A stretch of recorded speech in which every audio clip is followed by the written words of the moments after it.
नमस्कार. जगामध्ये नशेचे अनेक प्रकार आहेत. कोणी दारूची नशा करतं, कोणी तंबाखूची नशा करतं, कोणी सिगरेटची नशा करतं, कोणी दारूतली देशीवाली हातभट्टीवाली नशा करतं, कुणाला ड्रग्स हेरोईन अशा नशेची आवड असते, कुणी ते गोळ्या घेतं बटन नावाच्या, कोणी खोकल्याचं औषधच नशा म्हणून पितं, नवीन नवीन प्रकारात कुणी आयोडेक्स ब्रेडवर लावून खातं म्हणे, ते त्याने नशा येते, कुणाला व्हाईटनरची नशा असते, कुणाला कशाची नशा येईल सांगता येत नाही. आणि या सगळ्या नशा माणसाला हिंस्त्र करत जातात, त्याच्यातल्या राक्षस जागा करत जातात. पण गांजा ही एकमेव नशा आहे ज्याला आमच्याकडच्या भागात त्याला गांडू नशा असं म्हणतात. म्हणजे गांजा ओढणारा गंजेडी चरसी आक्रमक होऊ शकतो, गंजेडी कधी आक्रमक होत नाही. तो असा गुपचूप पडून राहतो, काही करत नाही. समजा कुणी अंगावर आलं तर जाऊ द्या साहेब असं करतो. म्हणून त्या गांजाच्या नशेला आमच्याकडं मराठवाड्यामध्ये खास करून त्याला गांडू नशा म्हणतात. माणसाला थंड करणारी नशा, डोकं बधीर करणारी नशा, स्वतःकडं काहीच न करणारी नशा, आणि नशेच्या आहारातला माणूस त्याच चुका कायम करत राहतो. मी यासाठी सांगितलं की अशी गांजाची नशा करून GANDU पत्रकारिता करणारे बरेच जण आहेत.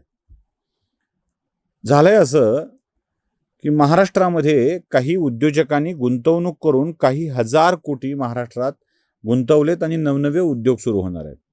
छत्रपती संभाजीनगरमध्येही असे उद्योग येत आहेत, गडचिरोलीत येत आहेत, मुंबईत येत आहेत, पुण्यात येत आहेत, वेगवेगळ्या ठिकाणी येत आहेत. त्याच्या बातम्यासुद्धा वेगवेगळ्या वर्तमानपत्रात छापलेल्या आहेत, आकड्यासहित. कुठे किती रुपये, किती रोजगार निर्मिती, हे सगळं छान छापून आलं आहे.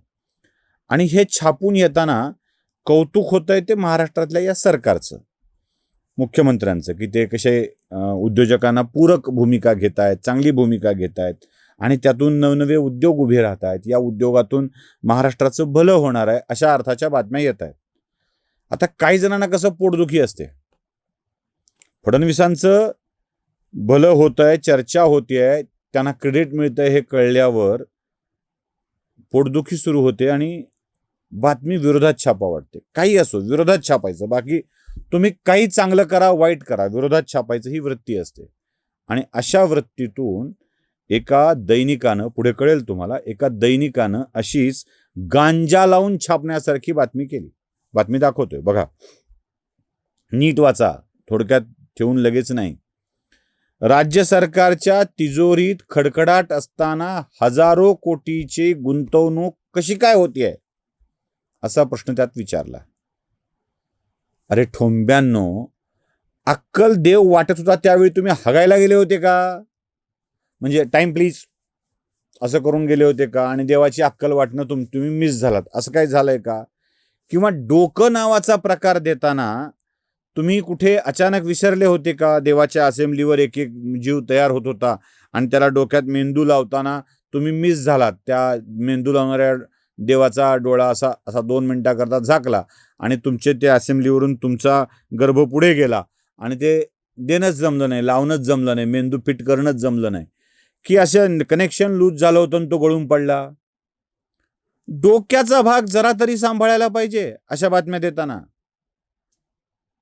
गुंतवणूक कुणाची, करतंय कोण, बोलताय कोणाला?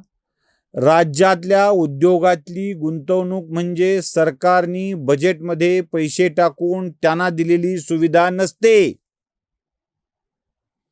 राज्य सरकारच्या कोषागारातून उद्योग उभारणीसाठी पैसे दिले जात नाहीत. अर्थसंकल्पीय तरतूद उद्योग उभारणीसाठी केली जात नाही. हे अजूनही संडासात बसता येत नाही म्हणून घराच्या बाहेर नालीवर हागणाऱ्या पोराला सुद्धा कळतं, आणि अजून तुम्हाला कळत नाहीये.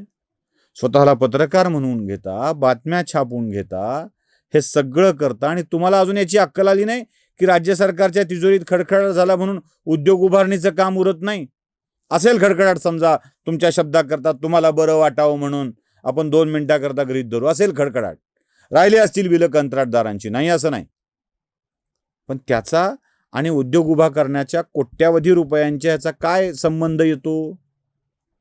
आता या दैनिकाच्या संपादकांना जगाला ज्ञान शिकवायची अधिकार आहे का? कशाला कोणाशी सामना करायला जाताय भडगुंजे हो? भांडूपमध्ये रोज आपल्या घराच्या समोर ते तमरेल बूम घेऊन तुमच्याकडं प्रातर्विधीसाठी आलेलं, म्हणजे तुम्ही तोंडानं हाकता म्हणे, ते गोळा करायला आलेले सगळे ते पत्रकार याच लेवलच्या बातम्या देतात की काय? पत्रकारांनी त्यांच्या तोंडासमोर आपला बूम धरताना यांची बातम्या छापायची अक्कल काय आहे याचा विचार तरी करावा. मला वाटतं रोज सकाळी 8:30-9च्या सुमारास प्रेस कॉन्फरन्स घेऊन बडगुंजांनी बडबड करण्यापेक्षा रोज संध्याकाळच्या वेळेला आणि सकाळच्या वेळेला आपल्या संपादकीय विभागाची बैठक घेतली आणि त्यात बातम्या नेमक्या छापाव्या कशा यासंबंधी मार्गदर्शन केलं तर बरं होईल ना. की गांजाची नशा करून चाललंय सगळं हे. वाटेल ते छापा, वाटेल ते छापा, येऊ दे, काही दाखवून दे.